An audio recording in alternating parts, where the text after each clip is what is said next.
I'll give you a few minutes. Yeah. Okay, Yeah. thank you.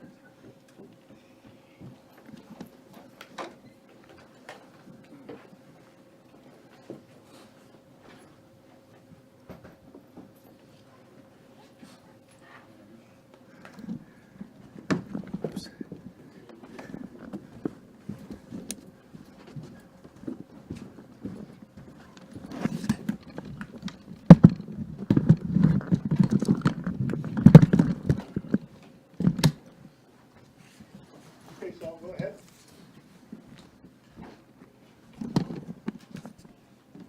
Miigwech, thank you. Menegishebaya, good morning. It's an honor to be able to host leadership from the riding of Kiwetinoong, leadership that has not been consulted with. Leadership that are standing for their rights as Indigenous peoples, as First Nations peoples, as Anishinaabe. We know there is some legislative bulldozer that's coming their way, and they are here to stand up for for future generations, so we have access to our ways of life, to the needs consulted with. Leadership that are standing for their rights as Indigenous peoples, as First Nations peoples, as Anishinaabe. We know there is some legislative bulldozer that's coming their way, and they are here to stand up for for future generations, so we have access to our ways of life, to the needs of and protecting their territories, their traditional lands. I'm happy to acknowledge Neskantaga, the leadership. Same with Kichinamek Sipininawak, KI, also known as Big Trout Lake, Grassy Narrows, Wabika, and also Muskrat Dam. So I'll give an opportunity for the leadership to speak, and I'll hand it over to Chief Duro. Good morning, Miigwech. Yeah, we, the people of Grassy Narrows we have concerns about mining and forestry and other developments within our area, within our territory. For the past year, there's been lots of mining claims or people staking in our territory, and we're quite concerned about that. We've made it very clear to previous governments that we don't want mining in our territory. Our elders, our people, believe that when you're mining, you're carving into Mother Earth, because we believe that the earth is our life, and when you mine, you're cutting up the land and hurting the land. And so we've stuck by whatever our elders have said in the guidance of our people from Grassy Narrows. They've made it very clear time and time again, we don't want development. For 20 years they've blockaded, they've been successful not allowing logging in our territory. And now we've got this issue of mining, and people staking and making claims on our land without the consent of Grassy Narrows, without even asking us. And we're not happy about that. It seems like they just ignore our voice. They're not listening to us. If I could quickly look at one of these graphs here, the one over here. In 2019, you can see that there wasn't very much people staking. Then all of a sudden, over the years, it skyrocketed, especially from 2022 to 2023. The staking claims have really shot way up, and it's because they're giving these free claims to people, and they're just handing them out to whoever wants them. And we're not happy about that, and we want it to stop. And we, again, like I said, it's very clear. Our position is very clear. We don't want mining and development in our land, and we want to be consulted, and they should be approaching us and saying, could we do this in your land? But that never happens. Ontario just allows it as they will, and they just let. It seems like Ontario doesn't acknowledge us. And it's important that they start talking to us and they start consulting with us. But like I said, we want to make it very clear that we don't want mining, we don't want development. We want to keep our land as it is and keep it healthy so that our young people, generations to come, can use the land the way we've always used it, the way our ancestors used it. And that's our position, and we're here to let everybody know that we don't want any more encroachment on our land. Thank you.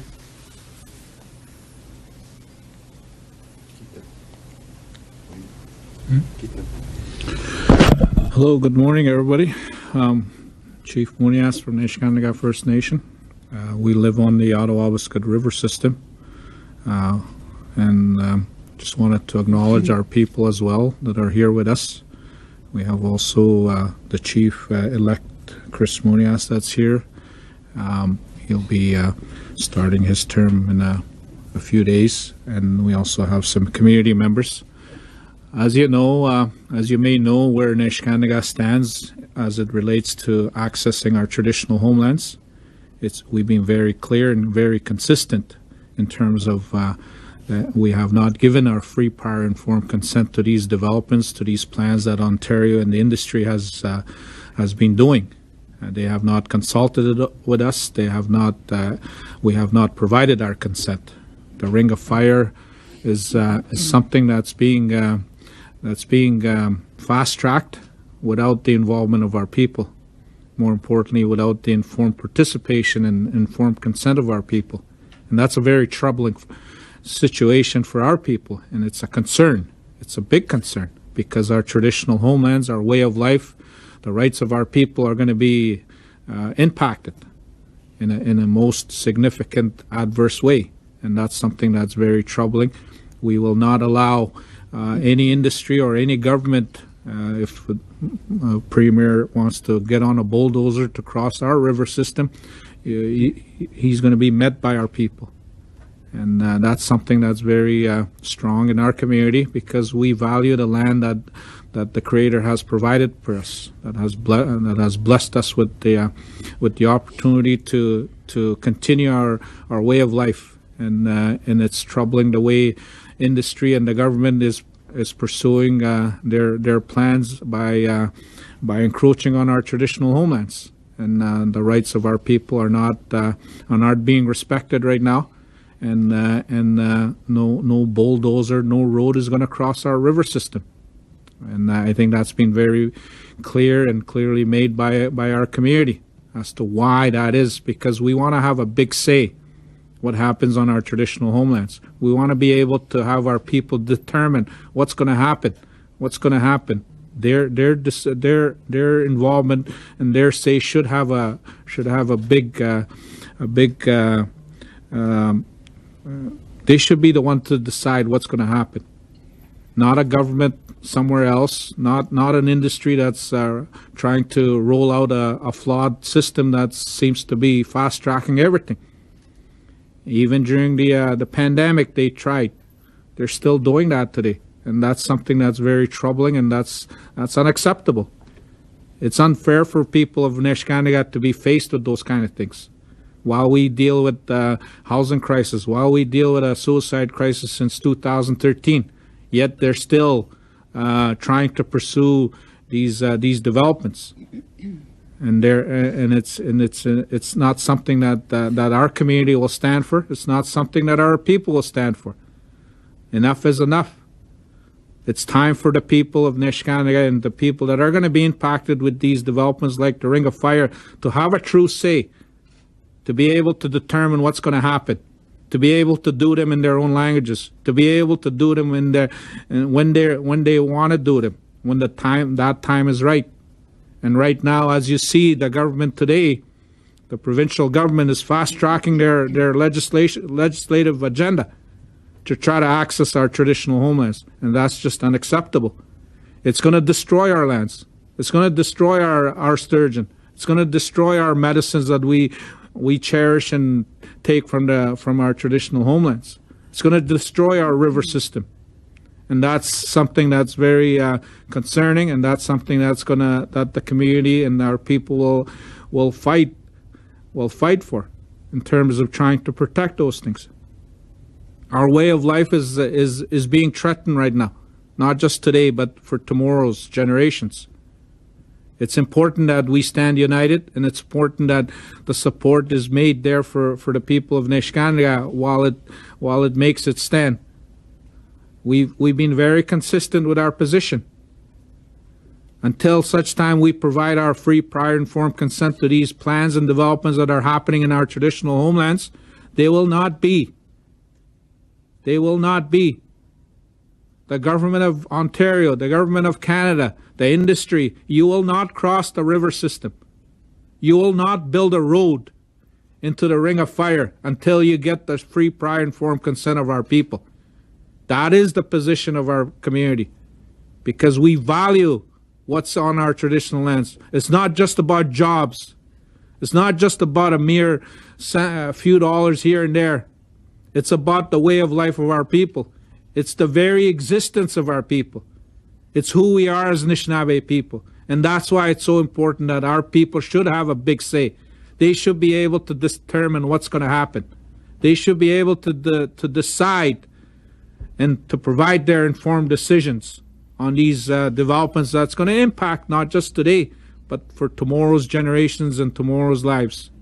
Our young people still go on the land. They still harvest. They're still able to do things. And that's being threatened right now by the lack of respect of the government today. And the industry is following suit. And that's unacceptable.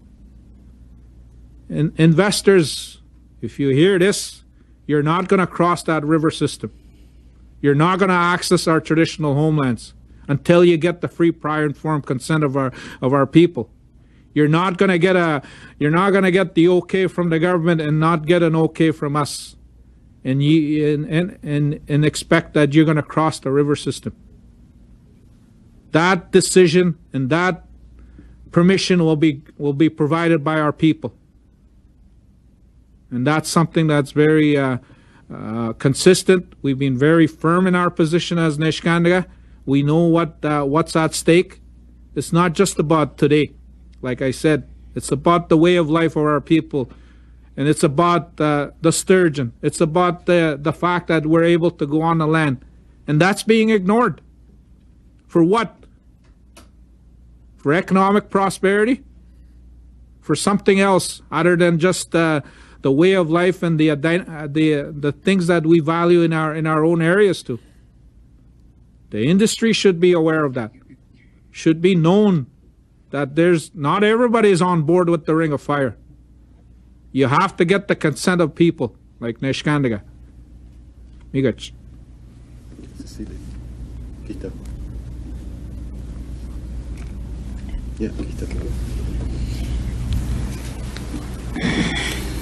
Good morning.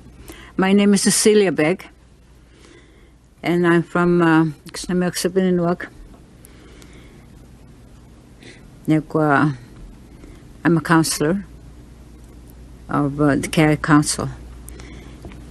I hear strong words today And I know that we are standing with these people, joining in their efforts to go against the Ford's mining agenda. And it's true.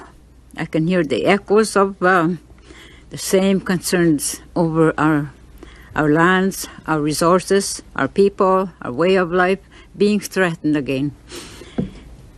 Like from the past, we encountered this huge issue once before in KI. And a lot of people came and stood with us at that time. We had a lot of support from First Nations and other allied nations and interested people that came to join and stood for KI. We went to jail after several months of court appearances and that, and it drained us financially, but still our people stood up, both young and old, and we never wavered. And it turned out that they saw fit for us to be jailed, even though it was in our eyes unlawful. We were doing our duty as caretakers of the land, and we were given that right by God, our Creator, to look after our lands, our resources, our people, our animals, and whatever He bestowed upon us. And we were to guard them in every way possible. And we did that. And they didn't see that. The government didn't see that.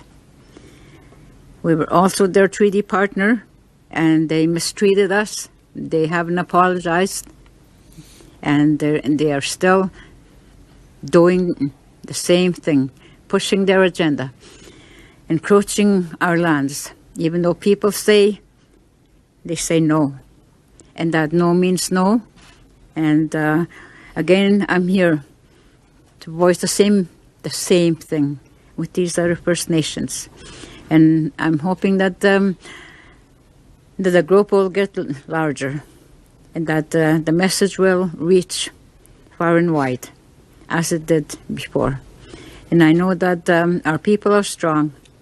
They will continue to be strong, and they will continue to stand up for our rights and for our laws. We have laws that are spiritual. We were given these laws. We've lived by them for centuries. And I'm happy to be part of this group. I feel honored.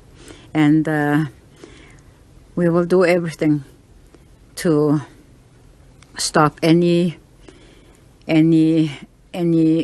exploration or anything, coming our way, because we're not ready for that. And once, if and when in the future, they should see that they're ready. We want to be consulted.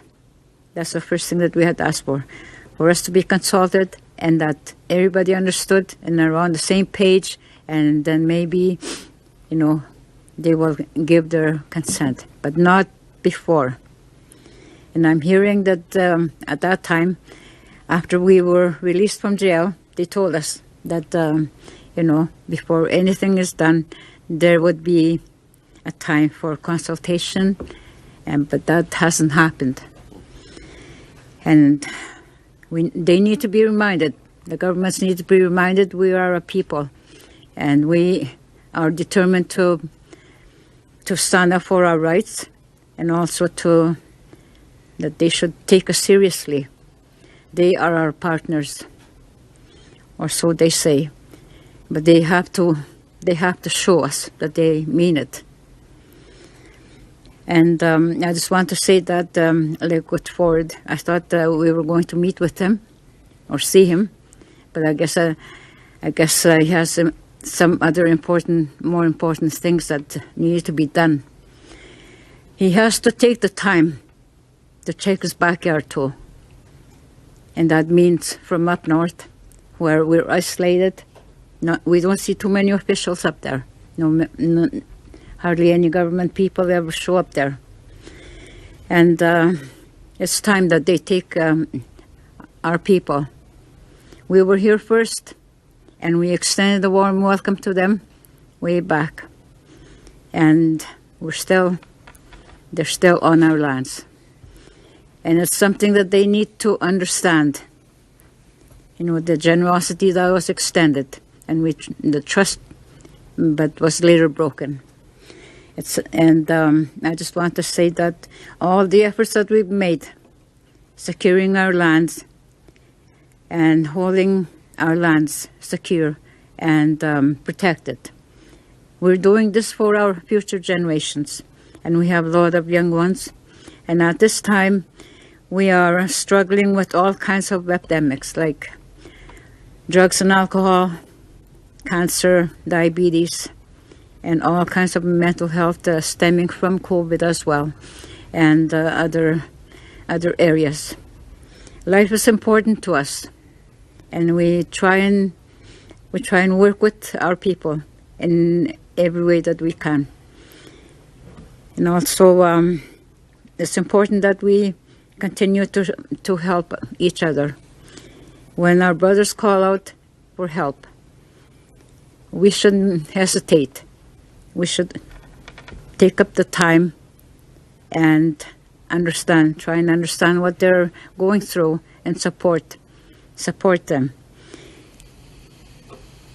That was done when KI was struggling at that time with Platnex. A lot of people came, they showed support, and they walked the talk. And but not everybody was on board. But still, you know, there's always a time, you know, for people to learn, to make adjustments, and to work towards building a working relationship, and also to acknowledge us as people, and that we have our rights, and they need to honor those. The expectations are mutual, and we have to work together and try and get along as people. And I think we've done, as First Nations people, we've been more than accommodating so many times. We've overlooked the mistakes, the harms that they've done. And so here today, I'm saying we will continue to speak for the unborn, for our young people nowadays, and for the people that are getting on in age. And I also like to bring up the past, the many elders that stood by us. Their voices were strong, their teachings were strong and real. And we hope to pass that to our future generations. And I just want to say thank you, and I'm sure we will talk again, but this is a good starting point. Miigwech. Yeah, miigwech, Saul. Good morning, everybody. Thank you for being here.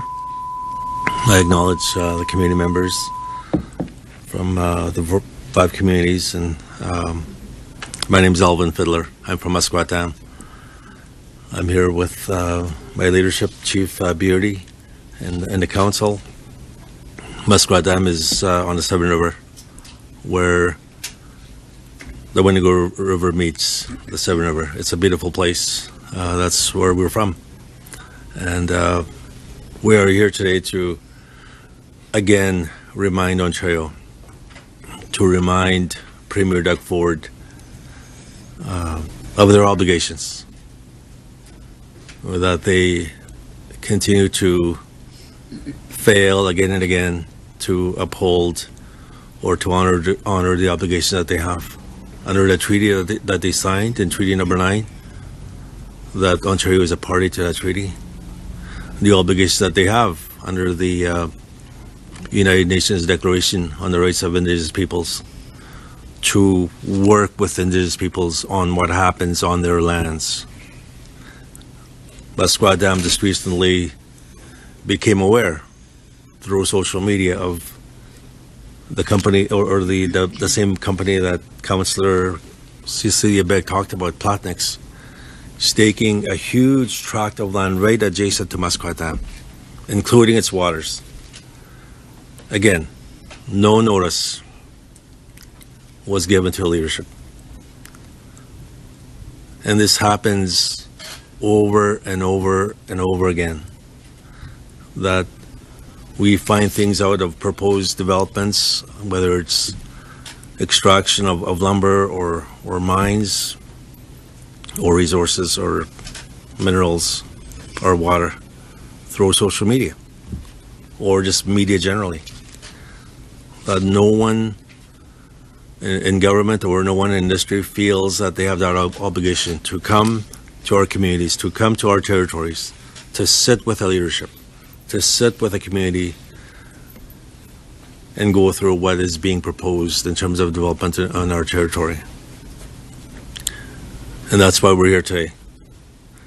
That to remind Ontario that they may feel that they have power, they may feel that they have the authority to dictate what happens on our lands, but we also want to tell them that we also have power. We have authority, and that power comes from our children, it comes from our land, it comes from our Creator. And we do have rights. That the rights that the leadership talked about, again, it comes from our children, those rights. It comes from our land. We may have treaty rights, but we also have inherent rights that were given to us by our Creator. And we need to defend those rights so that the challenges that Cecilia Begg talked about, what is happening now in our communities, if we allow industry in Ontario to continue to trample upon our rights, to trample upon our communities, things will get a lot worse in our communities. And that's why we're here today, is just to tell Ontario, we are here. We're here. And you need to talk to us. Thank you. I don't know if there's any time for questions, but if there's any questions. What are we talking about in terms of what are you guys, your communities willing to do to stop this? It seems likely that the government is not going to listen to you, given its track record. We've heard Cecilia mentioned about going to jail. We've talked about you will not cross the river. Are we talking, what kind of resistance are you prepared to give the government if it doesn't listen? Are you prepared to blockade things? Are you prepared to do civil disobedience? Do you want to do lawsuits? Like, what are you prepared to do to stop these things from happening if you're not listened to? So when your life, basically, I'll say this to you: the people of Neskantaga's lives and way of life and basically their identity is being threatened by these proposed developments. The fact that they haven't provided their free, prior, informed consent. I think it really tells the importance and the seriousness why our people are standing up, why we have a position, why we say that our river system will not be crossed. We are prepared to even risk our own lives to protect that. What does that mean, though? What do you mean? Are you considering like violent resistance? Are you doing blockade? What does it mean to risk your life in this situation? I think right now we talk about the fact that we're being ignored. Our rights are being ignored. The fact that there's no consideration. You pretty much have to be a First Nation or a group of people that has to be on board with whatever they're trying to do. And what we're saying is we want to make sure that we have a big say what happens. It's simple as that. Our people need to be involved because our way of life is going to be impacted. Why would you want to exclude somebody, a group, a nation that's going to be impacted, not just today but for tomorrow?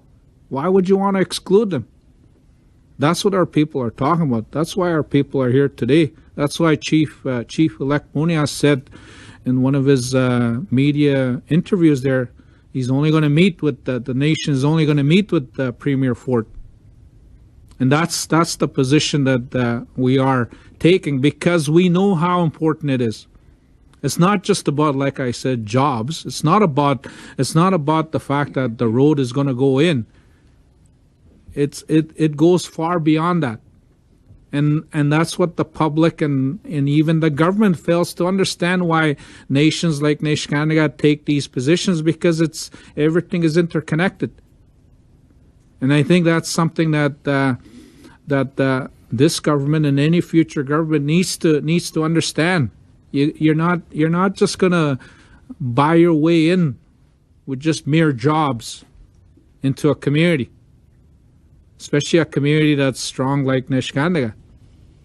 And I think that's important, because I think our lives are at risk, our ways of life are at risk.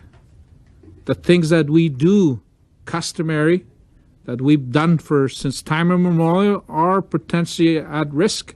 And that's something that we intend to stand firm on and protect on. And that's very important. And I think it's an important part of who we are as First Nation people.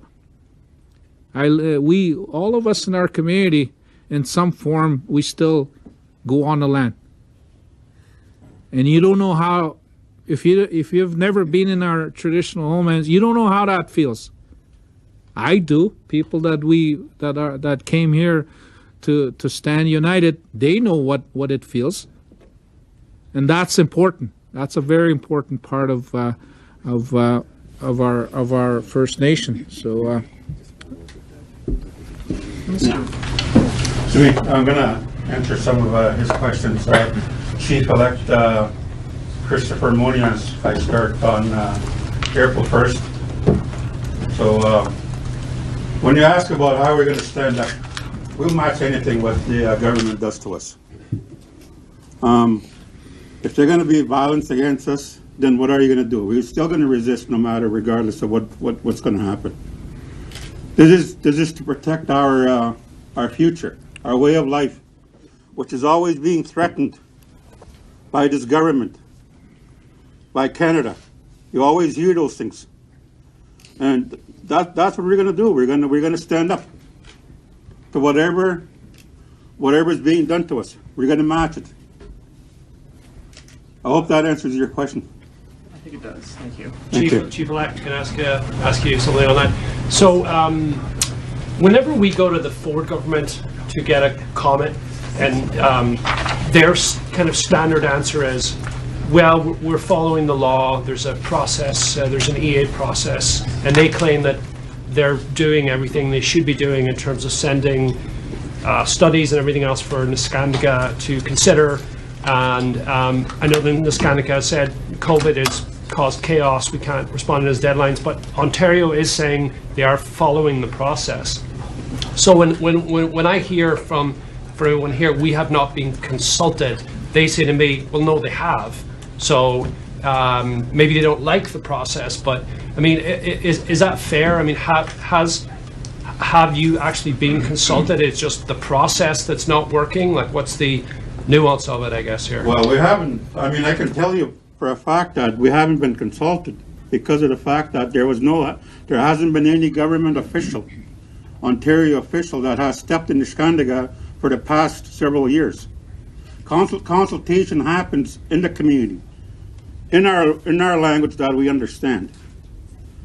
That's and then that's what that's our way of that's our understanding of consultation and accommodation. And you haven't seen a government official or anybody from Ontario coming into the community to consult us. Back in March 2019, I sat down with Doug Ford. That was my first term as chief. I was just coming in, I think it was my first month. He told me, nothing will happen until you're 100% on board. I'm going to tell you, I'm not even 0.01% on board, because consultation has not happened. We haven't been given a chance to study what the real impacts are or what the real benefits are. You know, and a lot of times I mean, it's not because, you know, it's not because of the fact that, you know, that we're doing this just because we're doing it. I mean, just because we want to. It's because of the fact that, you know, our way of life is being threatened. Our way of life wants to be bulldozed. What do you say to a guy that wants to say, I'm going to bulldoze your territory without your permission, without your free, prior, and informed consent? What do you say to that? He seems to have stopped saying that, though. Well, he's doing it. He's doing it. That's what he's doing. I mean, he's not saying it anymore. Yeah. He's using the law to do it. Yeah. Yeah, he's using legislation to do it. Yeah. So were you hoping to meet with him today and he turned you down? What happened with that? What was there an attempt to talk to the premier today? And what did Well, I've always. Say? There's an open invitation for him to meet with me. I said that last time I was here back in 3 weeks ago. I was at the question period, and we followed by a scrum. So I said that then, and he hasn't reached out. Yeah, I would just say that we should have to beg for meetings with officials, that they have that obligation to reach out and meet with us and on our terms in our territory, that we shouldn't have to bring our people at great expense to come here and try to meet with them. And he knows what his obligations are, that he needs to reach out and meet with us. What would free, prior, and informed consent look like? What should the government do to fix this going forward?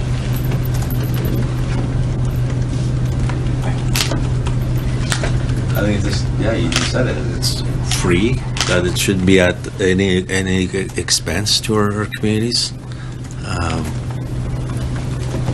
And prior, like that, you know, I mentioned earlier of my own community, of what they're experiencing right now, that they're hearing stuff what's being proposed in our territory through social media. There's no prior notice given.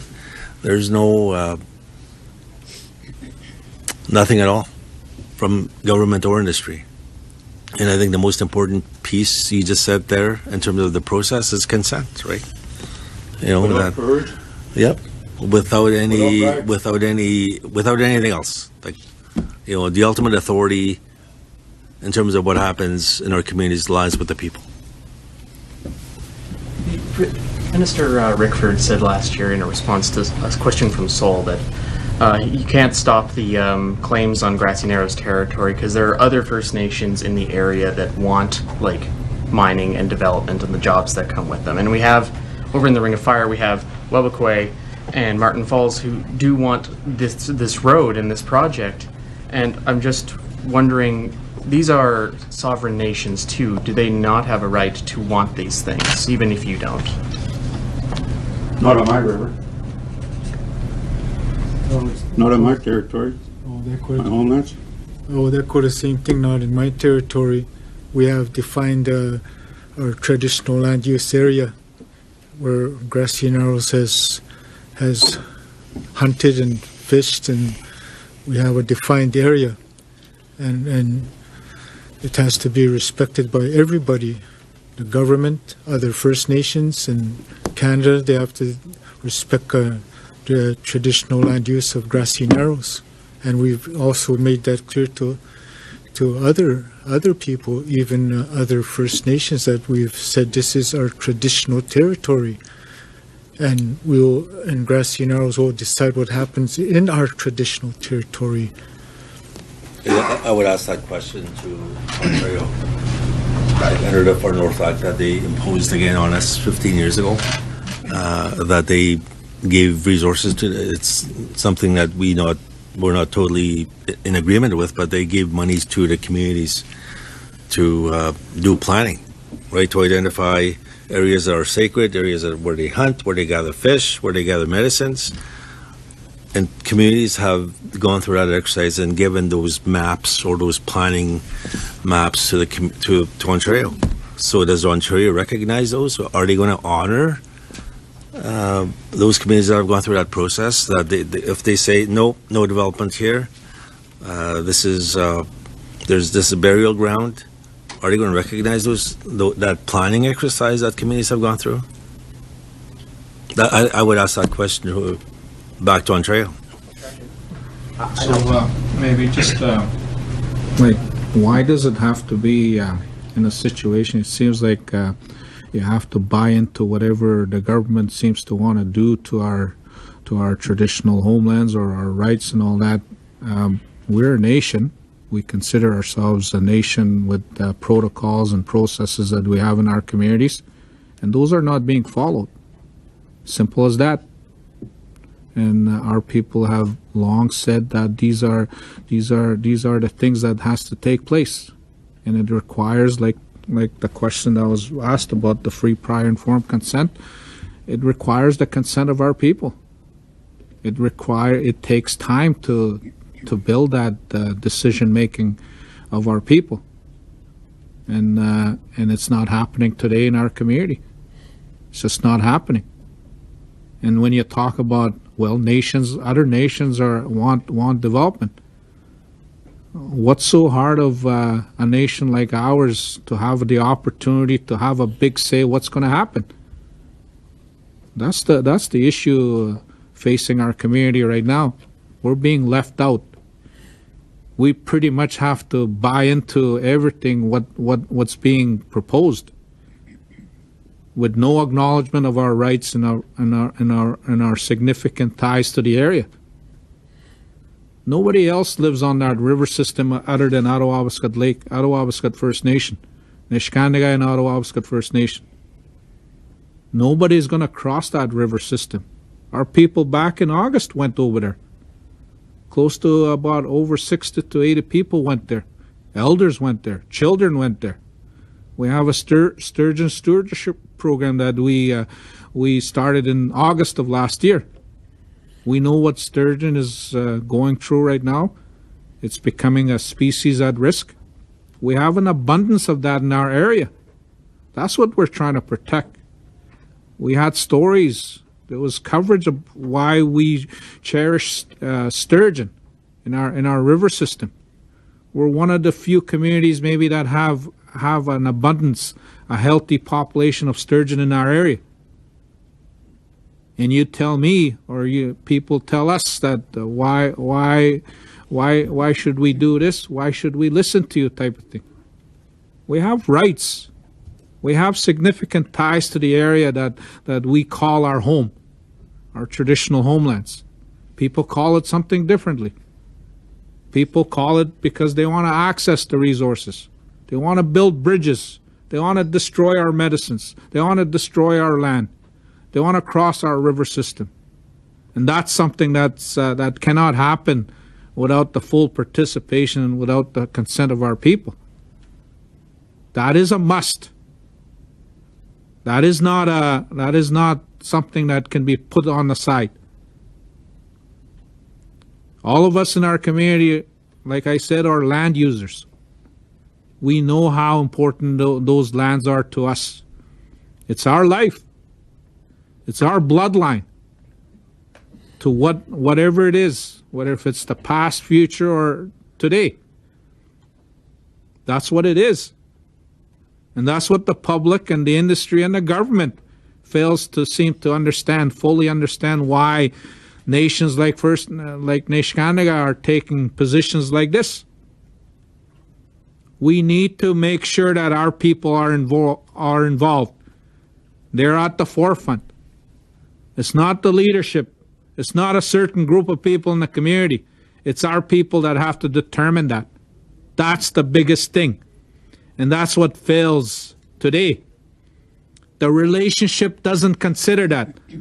The treaty relationship, the nation to nation, the principles and things that we always talk about, whether if it's the government talking about it, whether if it's reconciliation, words like reconciliation, how to build relationship, strong partnerships. It doesn't take into account the opportunity and the fact that people should have a say, should have a big say what's going to happen in their traditional homelands, especially when it's going to impact their way of life and who they are as people. That's what we're talking about here. It's about our people. It's about life. It's about preserving that thing, not just today, but for tomorrow. And that's what, unfortunately, Premier Ford doesn't fully understand. If he did, he would have met with Chief-elect Munias already. He would have met with other nations already to build those relationships and to build those nation to nation, the true nation partnerships or discussions that needs to take place. And because we view these lands as First Nation Anishinaabe land, these lands were stolen from our people. That's the reality. Unfortunately, that's the history of what this country is built upon. Unfortunately, it's built upon stolen lands at the suffering of our people. Rights being trampled, on and on. And our people are saying that stops. We will take a stand, whatever that looks like. Enough is enough. When you have a 2-year-old say that I'm gonna stand, and when you have a 6-year-old say I'm gonna protect this or stand this, when they're at the river crossing, at the proposed crossing on the Ottawa-Abascad River in August, that tells you something. When an 82-year-old elder says that this is not going to happen without my consent, that tells you something. These are not just mere words that we're talking about. These are actions that are going to be taken by our people. And I strongly believe that this is what's going to happen. But there is an opportunity for the government maybe to turn the ship. There is an opportunity to build something different than what it is right now. I think there is still that opportunity. And that's what Chief Munias was talking about, to begin that. Okay, Mia.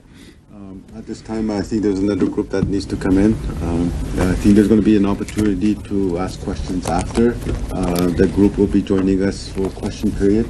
And then if there's any media that need to talk to others, there's other community people here. And there'll be an opportunity there, but we'll just stand in here. Thank you for listening. Thank you for coming.